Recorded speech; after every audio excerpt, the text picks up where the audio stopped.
Assalamualaikum warahmatullahi wabarakatuh. Bismillahirrahmanirrahim. Salam sejahtera untuk kita semua. Rabbi shrah li sadri wa yassir li amri wahlul 'uqdatam min lisani yafqahu qawli, amma ba'du. Bapak dan Ibu wali murid kelas 1 sampai kelas 6 SD Sawitan yang saya hormati, terlebih dahulu marilah senantiasa kita panjatkan puji dan syukur kehadirat Allah Subhanahu wa Ta'ala yang telah melimpahkan segala rahmat serta hidayahnya sehingga kita dapat dipertemukan lewat video ini. Sebelumnya, perkenalkan dulu, nama saya Sumarti, alamat dari lingkungan Bojong 1 RT 03 RW 9 Mendut, Kecamatan Mungkit. Saya selaku orang tua di sekolah SD Sawitan mulai tanggal 10 November 2020 setelah mendapatkan atau mengikuti pelantikan oleh Bapak Bupati Yainal Arifin untuk menggantikan Ibu Hajah Hidayati Imaroh yang sekarang dipindah tugaskan ke SD Bumirejo 2. Selanjutnya akan saya sampaikan berkaitan dengan pembelajaran tatap muka atau sosialisasi SKB 4 Menteri. Sebagai dasar hukumnya adalah yang pertama, keputusan bersama 4 Menteri. Yang kedua, instruksi Bupati Magelang selaku Ketua Gugus Tugas Percepatan Penanganan COVID-19 Nomor 3 tahun 2020 tentang pedoman persiapan menuju tatanan kenormalan baru, produktif, dan aman COVID-19 di Kabupaten Magelang. Adapun pembelajaran tatap muka di satuan pendidikan, yang pertama, warga satuan pendidikan yang terdiri dari pendidik, tenaga kependidikan, dan peserta didik, termasuk juga pengantar atau penjemput, wajib mengikuti protokol kesehatan sebagai berikut. Pertama, sebelum berangkat, aktivitas yang harus dilakukan yaitu pertama, anak-anak dipastikan harus sarapan, mengkonsumsi gizi seimbang. Kedua, memastikan diri dalam kondisi sehat dan tidak memiliki gejala suhu yang lebih dari 37,5 derajat atau keluhan batuk pilek, sakit tenggorokan, atau sesak nafas, yang nanti setelah anak-anak tiba di sekolah akan dijemput oleh bapak atau ibu guru dengan menggunakan pengukur suhu termogan.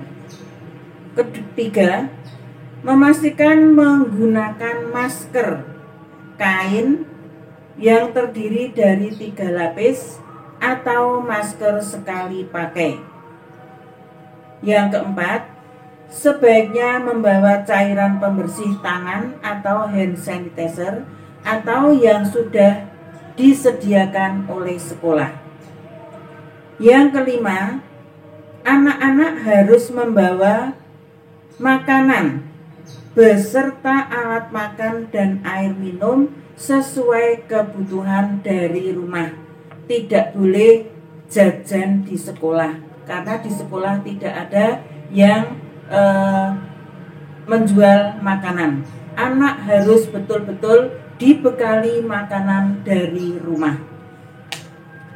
Yang keenam, anak-anak wajib membawa perlengkapan pribadi, diantaranya alat belajar, alat ibadah, alat olahraga, dan alat lain sehingga tidak pinjam-meminjam kepada teman yang lain. Ini semua kaitannya dengan protokol kesehatan yang betul-betul harus dipatuhi oleh anak-anak nanti apabila sudah melakukan tatap muka. Yang kedua, selama perjalanan anak-anak harus menggunakan masker kain 3 lapis, tidak boleh dicantel di telinga, tetapi harus dipakai. 2. Menghindari menyentuh permukaan benda, tidak menyentuh hidung, mata, dan mulut, dan menerapkan etika batuk dan bersin selalu dengan menutup mulut. Yang ketiga, membersihkan tangan sebelum dan sesudah menggunakan transportasi. Yang ketiga, sebelum masuk gerbang, pengantaran dilakukan di lokasi yang ditentukan. 2. Mengikuti pemeriksaan kesehatan.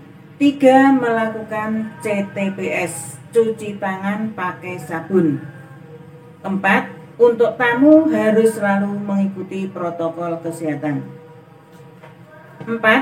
Selama kegiatan belajar mengajar, anak-anak harus juga menggunakan masker, menggunakan alat belajar, dilarang pinjam-meminjam, melakukan pengamatan visual kesehatan warga satuan pendidikan. Yang kelima, setelah selesai kegiatan belajar, anak-anak tetap menggunakan masker, keluar ruangan kelas dengan berbaris sambil menerapkan jaga jarak, tidak boleh berdesak-desakan, tidak boleh rangkulan, tidak boleh bergandengan. Penjemput peserta didik menunggu di lokasi yang sudah ditentukan. 6.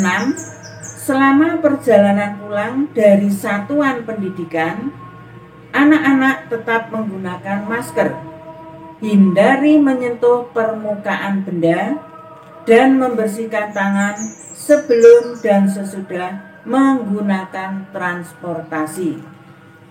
Yang ketujuh, setelah sampai di rumah, anak-anak melepaskan alas kaki dan meletakkan barang bawaan di luar ruangan. Yang kedua, membersihkan diri atau mandi, mengganti pakaian. Ketiga, tetap melakukan PHBS, khususnya CTPS.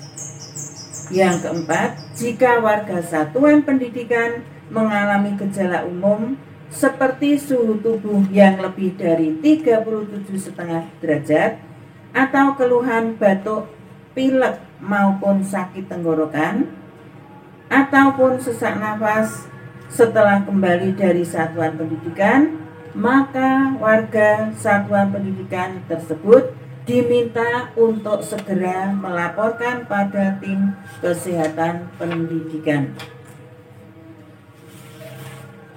Selama berada di lingkungan satuan pendidikan, yang pertama, di ruang perpustakaan, praktikum, ruang keterampilan atau ruang sejenisnya, kantin, tempat ibadah, tangga dan lorong, lapangan maupun ruang serbaguna atau ruang olahraga, anak-anak tetap memperhatikan protokol kesehatan.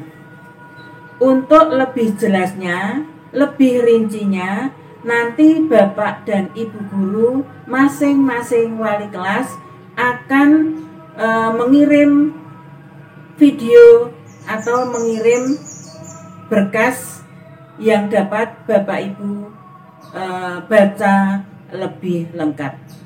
Sekian yang dapat saya sampaikan, kurang lebihnya mohon maaf. Saya akhiri. Billahi taufiq wal hidayah. Assalamualaikum warahmatullahi wabarakatuh.